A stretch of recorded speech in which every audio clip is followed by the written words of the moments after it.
Jules Mouloumba, je vous donne la parole. On vous écoute. Merci beaucoup, HK. Merci pour la parole, effectivement. J'ai oublié de souhaiter meilleure vœux à tous les Congolais. Merci beaucoup. Surtout compatriotes FARDC.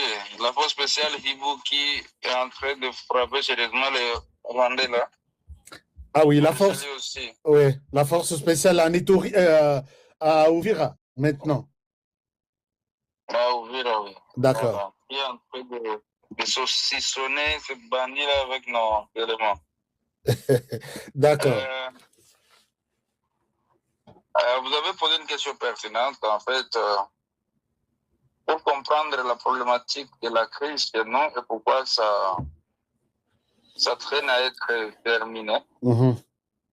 J'ai effectivement fait une émission, une sortie médiatique, où j'ai dénoncé tous les scénarios mis en place depuis le début de cette guerre jusqu'à nos jours et tous les débats que nous avons connus et les principaux auteurs. Ouais. Certains me disent que je vais loin parce que je m'attire la foudre, je dénonce les grands dignitaires, tout ça, les grands généraux. Ouais. Mais en fait, moi, j'ai le respect envers tout le peuple congolais, en commençant par l'autorité suprême de la RDC, le chef de l'État, et jusqu'au tout petit cultivateur de chez moi à Ruchuru. Mais j'ai de l'aversion à l'égard de tout Congolais qui compromet les intérêts congolais. D'autant plus que le Congo, c'est cette merveille du monde qui n'a rien à envier auprès du monde et dont les Congolais que nous sommes devrions être fiers et surtout avoir l'enthousiasme de les défendre à tout prix. Ok. Alors, toute personne compromettante, que ça soit même mon père, je n'aurais pas une seule seconde de lui donner les yeux doux. D'autant plus que nous n'avons que ce pays comme patrie, et pas n'importe laquelle. C'est un pays convoité, envié par tout le monde, en commençant par les grandes puissances comme les États-Unis d'Amérique, la Russie, jusqu'aux pays les plus pauvres de la région, dont le fameux Rwanda et les autres. Donc, nous avons une perle que nous sommes censés défendre, dont on doit être fiers. Et toute personne qui trahit cette nation n'aurait même pas droit à la vie si ça ne dépendait que de moi, comme compatriote congolais. Alors, de Chanzu à Uvira, de Sabinho à Uvira, tout ceci est l'œuvre, non pas de la force de Kagame, mais de la compromission interne dont on est victime, parce que la manœuvre de Kigali est fondée sur la ruse, l'infiltration, le mensonge, la manipulation. Et il faut bien savoir que nous sommes maintenant dans une guerre où le vrai ennemi du Congo s'est démasqué et fort malheureusement, il a fait 18 ans en train de régner sur nous et 4 ans pendant lesquels il fut commandant en chef de la force terrestre dans ce grand pays. Là, je cite Hippolyte Kanambe, alliance Joseph Kabila, qui pendant un temps a été au service de l'armée rwandaise FPR, APR, où il fut même aide de camp de général James Kabarebe. C'est donc un peu paradoxal que nous n'avons pas, surtout la plupart des Congolais, pour comprendre cette crise, n'ont jamais eu à faire allusion à ça. Et nous avons une armée bien forte, effectivement, mais qui a été victime de noyautage, n'est-ce pas, d'une clochardisation qui ne dit pas son nom, de la part de celui qui était l'autorité morale. C'est pourquoi pendant ce temps, nous avons vu l'autorité suprême plutôt, nous avons vu les voyants qui ont donné de leur corps, de leur âme, jusqu'au sacrifice suprême, être tués sans aucune autre forme de procès par celui, effectivement, qui était l'autorité suprême de l'armée, de la police Kanambe. Là, je cite le voyant Mbouja Mabé, le voyant Baouma Mbamba, le voyant Mamadou Ndala Mustafa, le voyant Bikweto et que sais-je encore. Parce que d'un côté, on avait un président, de notre côté, on avait notre bourreau. Et il a façonné un réseau bien puissant au sein des services de sécurité parce que pendant qu'il était aussi président, il a eu comme Azarias Souverois, vice-président en charge de la sécurité, défense et que sais-je encore. Et ils ont façonné un réseau qui soit difficile à démanteler. Ouais. Dans un laps de temps, mais Dieu aidant, il s'est dévoilé. Et donc, quand on connaît les vrais problèmes, on ne joue plus avec les petites situations, mais on s'attaque aux gros problèmes parce qu'une fois les serpents décapités la tête, les corps ne servent plus à rien. Alors, pendant ce temps, cet homme de Hippolyte Kanambé a façonné, a classifié ou a stratifié l'armée, que nous, à notre niveau, pas seulement l'armée, même la politique et autres, ils ont créé des hommes qui leur sont fidèles, notamment la première catégorie sont des hommes qui sont fidèles à Kabila, à Museveni, à Kagame, et que sais-je encore, qui sont des grands officiers et des grands dignitaires dans tous les instants, qui influencent toujours positivement en faveur de tout ce qui est contre la RDC, et qui influencent négativement de tout ce qui est positif pour la RDC. C'est constitué effectivement des grands généraux qui ne sont pas nécessairement des Rwandais. Là, il ne faut pas concevoir la face. Ouais. Parce que dans 18 ans, étant président d'un pays comme le Congo, tu sais faire des hommes toi-même. Surtout quand tu as une mission nauséabonde, tu sais trier les imbéciles pour leur donner la place des dignitaires. Un imbécile ne réfléchit pas deux fois. Parce que pour ces imbéciles, ils ne visent que la survie immédiate, sans compter ni sur l'avenir, ni sur le passé. Ce sont là des grands Congolais de père et de mère qui sont devenus des grands maîtres de l'ennemi malgré les postes stratégiques qu'ils ont continué à conserver depuis très longtemps. Et là, nous voyons les généraux qui ont récemment été arrêtés, imaginez-vous, gratifiés à 4 étoiles dans un intervalle de 5 ans, jusqu'à aller à la chaire de l'église, dire je ne trahirai jamais la République, le chef de l'État et Dieu, mais tu trahis quand même, tu vois. Ouais. Là, je vois l'ancien chef d'état-major général, c'est pas un secret. Ouais. Le général Chiwewe. Le général comme ça. Ouais. Chiwewe Christian. Ouais. Vous voyez un général, Frank Tumba, qui dans certains coins s'est tapé la poitrine d'être un vice-président de la République d'une manière ou d'une autre, mais qui trahit tout de même la patrie et son frère congolais qui a placé la confiance en lui au profit de Kigali. Kigali qui n'a rien de tout le plan. Car sur le plan démographique, le Kigali est 10 fois moins que le Congo. Sur le plan superficiel ou géographique, c'est 80 fois moins que le Congo. Sur le plan richesse naturelle et potentialité, c'est moins 1000 fois le Congo. Et donc, je ne vois rien qu'il faut envier chez Kigali, même s'ils ont ces femmes qui font des hirondelles pour venir tromper les hommes. Mais ce sont des pites qui font toute leur nuit, toute leur journée en train de s'accoupler avec n'importe qui à Kigali, qu'on vient de verser au Congo pour tromper la vigilance ou l'attention des Congolais. Et donc, un général d'armée ou général-major, lieutenant-général en fonction est capable même d'aller aux États-Unis avec 1 kilo d'or, 2 kilos d'or. Il va aller marier la fille d'un milliardaire. On n'a pas besoin, on n'a aucune raison qui puisse nous amener à trahir le Congo, parce que nous sommes ce trésor divin.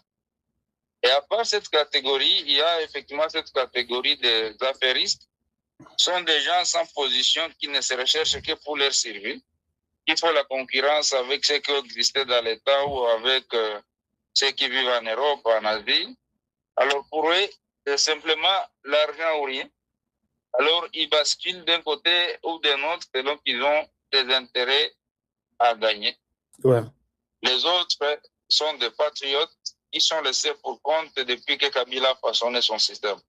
Alors, ce qui se passe, Dieu merci parce qu'il a ouvert grandement les yeux de notre président, son Excellence Félix Tshisekedi Antoine, qui a compris finalement qu'il y avait les vers dans le fruit et qui a commencé à pêcher ou à tirer ou à retirer ces vers de la manière la plus correcte. Ouais. Mais comme ces gens Ils ont un réseau mafieux très sophistiqué, qui n'est pas seulement impliqué dans les domaines militaires, mais aussi dans les domaines économiques, dans les domaines politiques, dans les domaines ecclésiastiques. Ils savent maintenant, ils ne veulent pas mourir seuls, il faut le dire. Au départ, ils ont commencé par cibler les compatriotes congolais au gradé pour les imputer des infractions. Aussi, le lieutenant général Bango Machita Marcel était rappelé à Kinshasa.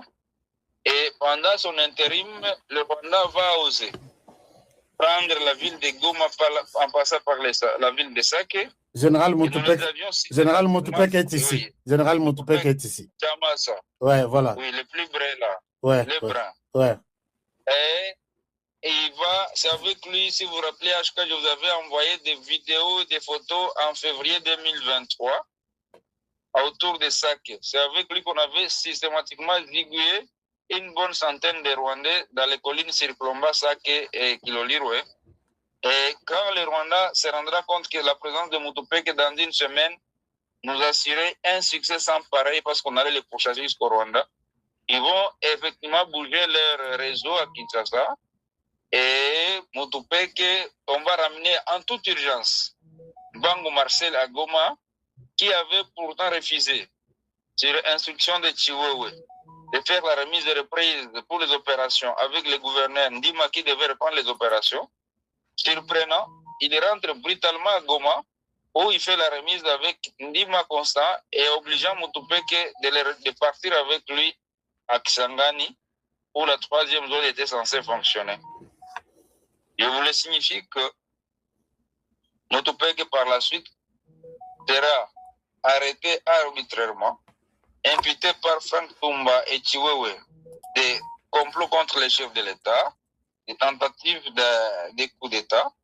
Il sera mis en prison par le simple fait qu'il était le potentiel remplaçant de son titulaire Mbango Marcel, qui est du réseau mafieux et actuellement commandant base militaire de Kitona. Moutupeke est gratuitement arrêté et par la suite, Chirimwami, qui était resté la pièce maîtresse de la résistance Ouazalendo et des FRDC autour de Goma, va réaliser le procès avec nous en octobre 2023 en chassant les Rwandais de Mouchaki à Tongo Bouiza. Il ne restait qu'une petite partie du territoire qui était occupé et on allait en découdre avec les Rwandais et les Ougandais confondus effectivement. Pour surprenant, Christian Chiwewe avec Frank Tumba vont immédiatement suspendre tirement des opérations. Demander aussi au commandant général-major Clément Bitangalo, qui était à l'époque commandant secteur, de nous trahir en laissant tomber Kichanga pour mettre à zéro, remettre la pendule à zéro de toutes les prouesses réalisées par nos Chirimwami. Or, malheureusement, en retirant les fonctions de Chirimwami des commandants des opérations, on verra Bitangalo interpellé à Kinshasa.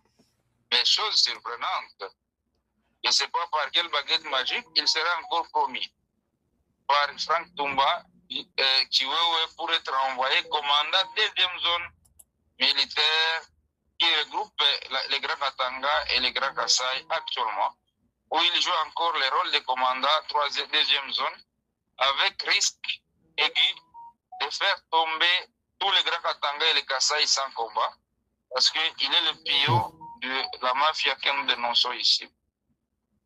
Pendant ce temps, Chirimwami sera livré, n'est-ce pas, parce que un autre général, que je ne manquerai pas de citer, était envoyé à Goma par Christian Chiwewe et Frank Tumba, le général Sikabwe Fall, pour désarticuler tout ce qui est Ouazalendo, tout ce qui est force tanzanienne, tout ce qui est force sud-africaine, malawite et burundaise, et même les FRDC. Pendant sa présence à Goma, toutes les grandes propositions d'opération que nous, on avait soumises à sa table, rien n'avait été répondu. Chirimwami avait osé plaider pour notre cause sans succès. Même les partenaires qui ont été humiliés à Goma, c'est suite aux manœuvres de ce général. Or, malheureusement, il est aussi aux arrêts. Non, lui n'est pas encore aux arrêts. On sera surpris qu'il soit bombardé chargé d'Afridex, qui est censé produire des munitions et des explosifs pour les FARDC à Likasi. Donc c'est un peu paradoxal. Effectivement, quand nous le disons, c'est aussi aberrant parce que les réseaux demeurent puissants. Le chef de l'État est à pied d'œuvre, effectivement, pour les démanteler. Mais ce n'est pas chose facile parce que le mal est très profond. Donc, et je disais que c'est un peu complexe, sans oublier, par exemple, le général Tango Ford, qui est toujours en fonction à l'inspectorat général des FARDC, qui devait répondre des effectifs militaires et de la composition actuelle des unités FARDC, où on peut avoir un régiment. Au lieu de 1750, nous avons des régiments fantômes de 400 hommes, 300 hommes. On ne peut pas se voiler la face. Des bataillons, au lieu de 600, 700 hommes, qui sont devenus des bataillons de 50 hommes, 100 hommes. Des compagnies qui sont maintenant des sections. Parce qu'une compagnie devait avoir 120 militaires. À 150, on en a qui ont 25 militaires. Et on maintient cette situation chaotique malgré toutes les formations que le chef de l'État est en train de dispenser pour les recrues à Kamina et Kitona. On ne sait pas recompléter les unités. On les maintient tout de même dans une situation inconfortable et de désarticulation. Là, cette responsabilité incombe à l'inspectorat qui est géré par le général Tango Ford, qui, bon, je ne sais pas si converti ou pas, et qui est dignitaire du régime afdélien, périen, je ne sais pas, péperdien, qu'est-ce que encore. Donc, c'est un peu, sans oublier de citer le général Massungu, qui rappelait à Kinshasa de la deuxième zone de défense sera propulsé commandant 3e zone de défense qui va faciliter la chute de Goma. Vous avez dénoncé ça une fois pour les gens de Massungu. Je crois que nous avons fait une émission. Vous avez dénoncé ça. Et aujourd'hui, quand même, il est aux arrêts. Il est en dolo, je pense. Oui, il est arrêté, mais le travail beaucoup reste à faire. Mais nous saluons quand même le travail déjà amorcé parce que ça a pris au chef de l'État un maximum pour comprendre les rouages. Et nous ne pouvons que lui jeter les fleurs tout en l'encourageant à faire davantage. Parce que le Congo actuel, c'est comme un homme qui aime bien sauver un peuple ou une famille, pris en otage par un papa irresponsable qui a fait des enfants chez la maman, mais qui les prend pour des prisonniers, qui ne sait rien faire comme responsabilité parentale. Là, nous voyons Kabila, mais qui a su quand même dompter le fils aîné, la fille aînée, et même la maman inconsciente, ou la maman consciente que les enfants sont conscients, mais impuissants devant, n'est-ce pas, un frère aîné qui a tout réussi, des papas irresponsables pour dompter les autres enfants. Et donc, cette demande de stratégie rocambolesque pour qu'on puisse parvenir à un assainissement aussi exhaustif. Alors, vous avez oui, pour continuer, d'ailleurs, dans ce que vous allez dire tout à l'heure, vous avez aussi cité le général Mayanga, qui vient d'être arrêté il y a quelques jours. Vous avez cité le général Padiri, qui est l'encadreur de VDP, de réserve de la RDC. Alors, qu'est-ce qui s'est passé? Vous avez parlé du détournement, vous avez parlé de beaucoup de choses. Est-ce que vous avez parlé parce que l'argent de Ouazalendo n'est pas arrivé à la destination? Vous parlez même de 8 millions de dollars qui seraient détournés. Dites-nous exactement, c'est quoi la situation exacte? La situation, c'est laquelle tout en continuant à saluer la bonne foi du chef de l'État, qui nous avait reçus en février 2023 pour comprendre c'est quoi le Ouazalendo, l'idéologie et l'objectif. Parce que l'ennemi de dedans avait si caricaturé notre existence comme des bandits voleurs, tout ça, des gens sans vision. Et par la suite, notre présence auprès du chef de l'État avait fini par éclairer sa lanterne jusqu'à décider la mise en place d'une réserve armée de la défense qui encadrerait tous les volontaires civils et tous les retraités pour continuer à rendre les services loyaux à la nation. Et par la suite seront désignés le général Padiri Boulenda comme commandant au corps national de la réserve de la défense en décembre 2023. Le général Padiri dont il parle est là. Le général Padiri dont il parle est là. Pour bien vous aider à comprendre, les gens qui sont sur TikTok, vous ne pouvez pas voir, mais je vais vous montrer plus tard. Mais il parle de notre général Padiri, qui est le responsable de VDP. On évolue. Par la suite, on désignera le général Mayanga Wakishuba Janvier comme son adjoint chargé des opérations de renseignement, et puis le général Godance comme chargé de l'administration et de la logistique. Le général Janvier est ici. Celui-ci, voilà, le général Janvier est là, juste derrière moi. Mayanga.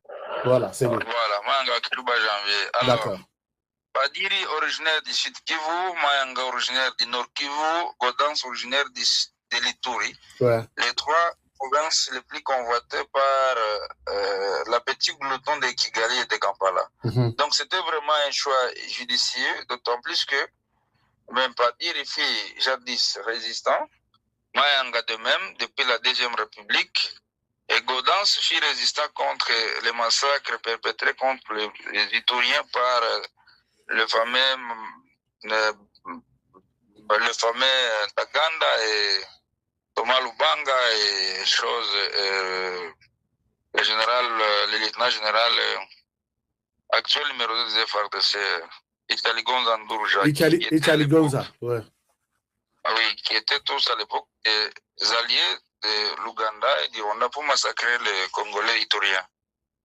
Alors, fort malheureusement, le chef de l'État nous ayant reçu en avril 2024 plus ou moins 51 commandants à Zalendo, avait donné la promesse de nous encadrer de manière professionnelle pour qu'on puisse aussi intégrer de manière correcte les corps nationalement constitués. Et dès lors, avec l'avènement du nouveau ministre de la Défense, Wandiavita, ouais. Et il sera décidé de débloquer une somme pour le recyclage de Ouazalendo, parce qu'on devrait intégrer de manière individuelle la réserve armée de la défense, en passant effectivement par la démobilisation pour ceux qui le veulent. Et puis après la démobilisation, on devait intégrer ce corps national constitué pour qu'on puisse jouir des avantages liés à tout ce que nous faisons, sans que nous puissions nous buter à des embûches concoctées par les puissances occidentales qui nous en veulent. Et dès lors, chaque mois, une somme d'argent équivalent à $1 million a été débloquée par le ministère de la Défense et des Finances, remis à la disposition de la réserve de la Défense. Donc, le général Padiri... Oui, allez-y. Le général Padiri Boulenda, il avait fini par tisser des liens avec d'autres généraux conspirateurs, notamment le général Tango Fort. Là, je vais le dire clairement, parce que nous, on pense que le Congo ne sera sauvé que par la vérité, telle qu'il avait proclamé Lumumba, Simon Kimbangu, Kimpavita et les vaillants généraux que nous avons perdus. Nous ne pouvons que dire la vérité, et cette vérité affranchira le peuple congolais, et nous ne mourrons pas avant que nous puissions palper les résultats de cette vérité, de ce patriotisme positif que nous avons toujours prêché, et les mensonges, la manipulation, la ruse proclamée par Kigali sur le sol congolais finira par disparaître, parce que le Congo c'est un pays de croyants, de bantous, qui ne vivent que par la vérité et la sueur de leur front. Et donc, nous n'avons pas peur de citer les concernés, et je pense que là, je ne donne même pas toutes les vérités, parce que nous pensons que la primaire est réservée aux instances compétentes pour qu'il y ait une exploitation judicieuse de tous les renseignements et que les coupables soient systématiquement punis ou démantelés. Alors, le général Padiri Boulenda a pour directeur de cabinet un ancien parsec de Tango Fort. Okay. Alors, nous ne pouvons pas comprendre entendre Padir qui était patriote hier devenir spontanément traître jusqu'à remettre en cause l'avantage lié au Wazalendo et à l'organisation d'une structure reconnue nationalement dont l'ordonnance fut promulguée par le chef de l'État. Non, là je dois préciser quelque chose, que si M. Gilles Moulumba pense que le général Padiri, ici, sur l'écran, est devenu traître, dans cette émission, tout propos tenu n'engage que leurs auteurs. Mais moi, qu'est-ce qui vous fait dire que le général Padiri, ici, sur qui tout l'espoir de la RDC repose, puisque quand il a pris la responsabilité de gérer les VDP, on a fait un ouf de soulagement, puisque c'était un patriote combattant de première heure. Alors, qu'est-ce qui vous fait dire cela? Est-ce que vous en avez de preuves? Des preuves, j'en ai, parce que Padir, c'est un papa que j'apprécie beaucoup. Je l'ai beaucoup côtoyé avant ou après, comme pendant ou après sa nomination. J'ai eu affaire beaucoup avec lui pour le compte de Wazalendo. Il en est lui-même témoin. Je l'appelais même papa, parce que je l'aime bien. Mais moi, je suis intransigeant. Ce que je vous ai dit, quand il s'agit du Congo, je ne réfléchis pas deux fois. Même si c'était mon père qui trahissait, je le dénoncerai. Et il est témoin, il est conscient de ce que j'ai dit, mon papa, là où il est, avec plus de 70 ans d'âge.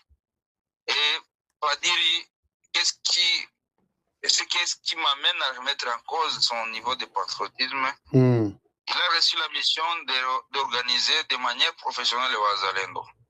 Et pour cette mission, il a reçu les moyens. Parce que qui donne mission donne moyen. Ouais. Obligatoirement sur le plan militaire et sur le plan administratif. Et ces moyens ne sont pas des moyens aussi négligeables parce que dans un intervalle de 6 mois, il a reçu 8 millions de dollars spécifiquement affectés pour la cause de la réorganisation de Wazalendo, sans compter les frais de fonctionnement et une enveloppe salariale qui lui est versée chaque mois pour le compte de tous les travailleurs qu'il a pu engager. Mais je sais vous dire que si Padir pouvait réorganiser en 2 mois une brigade, ça signifie que dans les 8 mois pour lesquels il a reçu l'argent pour organiser le Wazalendo, il aurait pu organiser 8 brigades équivalent à pas moins de 20 000 hommes. Vous voyez?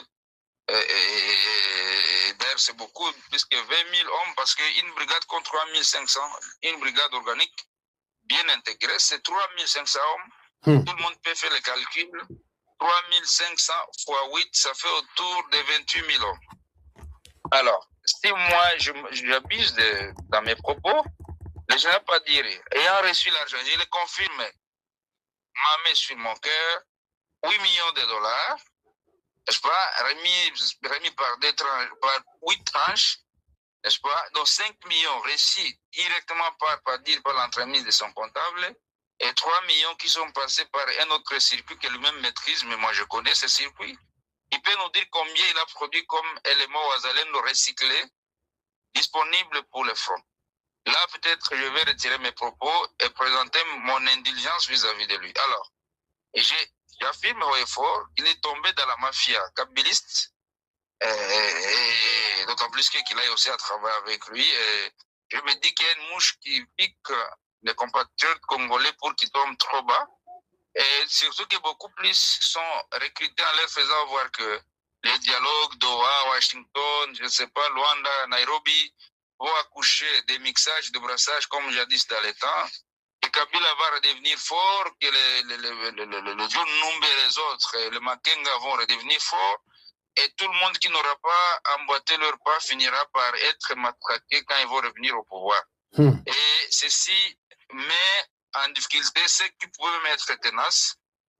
D'autant plus que ceux qui prêchent ça, ce sont des généraux et des officiels qui sont encore stables à Kinshasa, qui touchent encore des milliers de dollars de la République, qu'ils utilisent pour détourner l'attention de ceux qui sont patriotes. Et donc, c'est comme ça que Padiri a été sensibilisé, recruté, et il a reçu pour mission de ne rien faire pour le Wazalendo, parce que la remontada de Wazalendo est synonyme de la fin de cette guerre. 28 000 hommes Wazalendo recyclés, bien pris en charge par le chef de l'État comme nous l'a promis.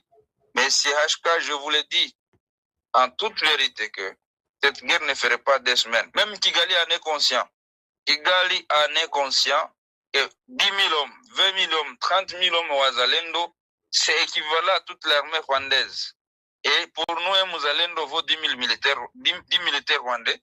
Si nous avons donc 30 000 hommes, il faut au moins 300 000 hommes rwandais pour nous faire face.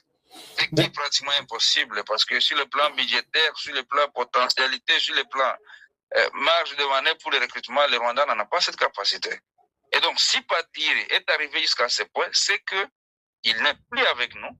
Et Mayanga va hausser le ton. En haussant le ton, selon nos renseignements, il sera le ministre de la Défense, Mandiavita, va inviter la réunion, convoquer une réunion où Padiri et Mayanga se confrontent et où le général Tango Fort est invité. Recevoir la mission du ministre de la Défense pour faire l'inspection par rapport à ces fonds, le général Tango Fort ne fera absolument rien. Et comme Mayanga avait tapé les points sur la table, et il va finalement être victime d'une médisance, de la calomnie et de fabrication des renseignements injustes pour se faire humilier et arrêter comme nous l'avons vécu dans la nuit du samedi au dimanche de la semaine passée. Donc c'est une vérité crue. Pour bien vous comprendre, Mayanga, constatant que l'argent, 8 millions de dollars, n'ont rien fait, et il a essayé de dénoncer ça. Maintenant, sur base de cette dénonciation, il a été arrêté et puis envoyé aussi en prison, où lui aussi est impliqué dans les détournements. Non, je dis qu'il n'est pas impliqué parce que nos sources de renseignements bien fiables nous signifient la contestation de ces fonds détournés, n'est-ce pas, et faisant même l'objet d'une convocation d'une réunion par le ministre de la Défense, Mandiavita. Okay. De part des officiels, je n'ai pas à mâcher les mots parce que c'est la question de la survie du Congo. On n'a pas à mâcher les mots. Les services de sécurité qui me suivent, les gens de la présidence qui me suivent peuvent contre-vérifier mes renseignements. Et je reste encore disponible pour beaucoup plus fournir de beaucoup plus d'amples renseignements.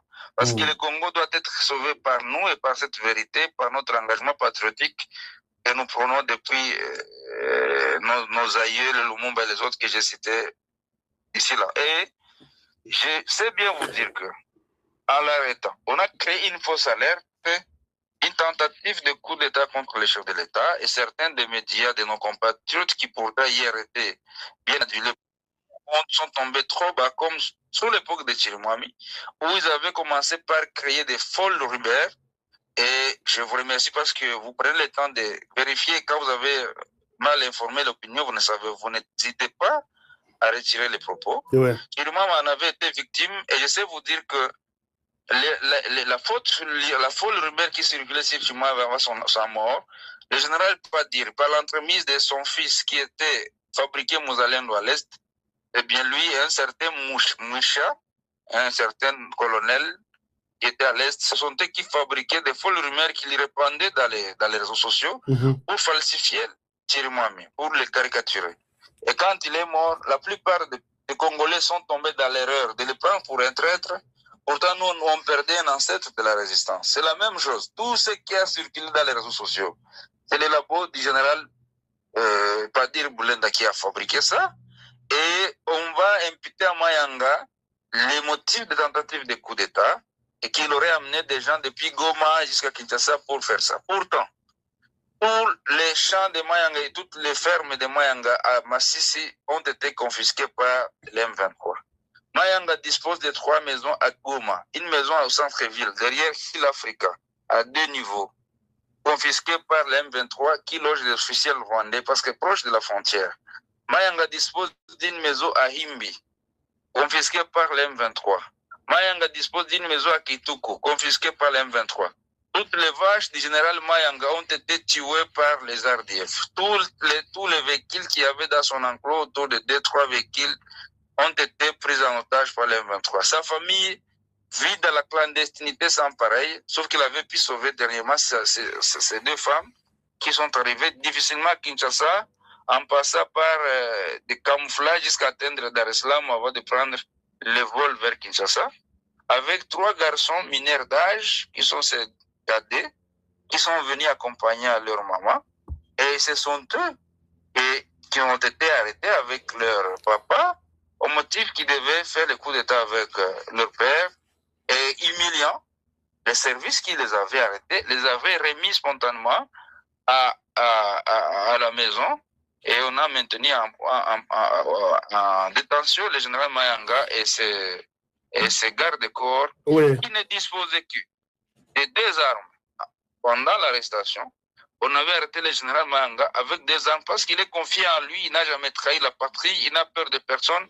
Il se faisait protéger par 2 armes, s'il vous plaît. Quand il fut arrêté ou interpellé au niveau de pompage, dans la nuit du samedi à dimanche, à 0h30. Et pour certifier ça, comme nous savons que le réseau de Kigali est toujours spécialisé dans la subversion, nous avons pris soin d'envoyer en toute urgence des gens sur place pour aller faire le constat.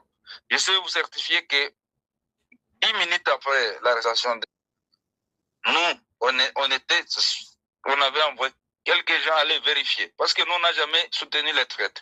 Voir l'état des lieux, si réellement il était en train de vouloir faire un coup d'État. Et je sais vous certifier que à l'arrivée de notre équipe, on avait constaté effectivement le retour de 3 enfants mineurs et du saccage. On avait saccagé la maison de Mayanga et on n'avait aucune trace d'une arme supplémentaire en dehors des 2 armes qu'il gardait à la maison et 2 autres qui gardaient sa 2e épouse. Mais là, fou. Là, je dois peut-être intervenir pour dire que est-ce que vous pensez que les services de sécurité qui ont mis la main sur Mayanga, ici sur l'écran, se sont trompés ou ils sont allés l'arrêter arbitrairement sans raison? Il n'y a pas de fumée sans feu. Voici comment ça fonctionne. Comment l'ennemi, avec son réseau. C'est pourquoi j'ai commencé par étayer le système de fonctionnement de l'ennemi et toutes ces stratagèmes qu'il utilise. On commence par créer des fausses rumeurs. Et puis on crée des faux témoins qui sont effectivement impliqués dans les services de sécurité. Parce que j'ai bien commencé par vous dire que Kabila a façonné l'armée, Kabila a façonné des généraux, Kabila a façonné des officiers supérieurs qui sont disséminés à travers la République. Et la preuve, c'est que un ex-chef d'état-major général, hier, promis plusieurs fois par le chef de l'État, qui jurait par fidélité devant la chair à l'église pasteur de son État, est chargé de la maison militaire du chef de l'État, qui est le conseil stratégique du chef de l'État. Dans d'autres pays, on l'appelle le chef de cabinet militaire du chef de l'État ou le chef d'état-major militaire intégré dans le cabinet du chef de l'État. Un chef de renseignement militaire, de MIAP, le général-major Ndaïwel. Quand toutes ces 3 têtes compromettent les intérêts de la nation. Allez-y comprendre ce que nous avons au bas de l'échelle. C'est foutu. La RDC, la tête est pourrie. Donc, sur le plan armé, ça je l'ai déjà dit que c'est impossible de voir ça dans un pays. C'est impossible. Tout à fait. Et je sais vous le confirmer. Parce que nous, on est aussi spirituels. Le chef de l'État congolais subsiste parce qu'il a une mission prophétique pour ce pays. Et Dieu lui a donné ce courage comme celui de David, ce courage comme celui de Samson, pour affronter les mots. N'est-ce pas? C'est comme si ici, il faut le dire de la manière correcte, nous sommes dans une situation comparable à celle de Jésus descendit plutôt en enfer pour aller arracher la clé au diable. Donc là c'est l'Armageddon, en d'autres termes, que nous vivons au Congo, là où un chef d'État est en train de naviguer, n'est-ce pas, dans un océan plein de crocodiles et de caïmans, en fait. Vous voyez?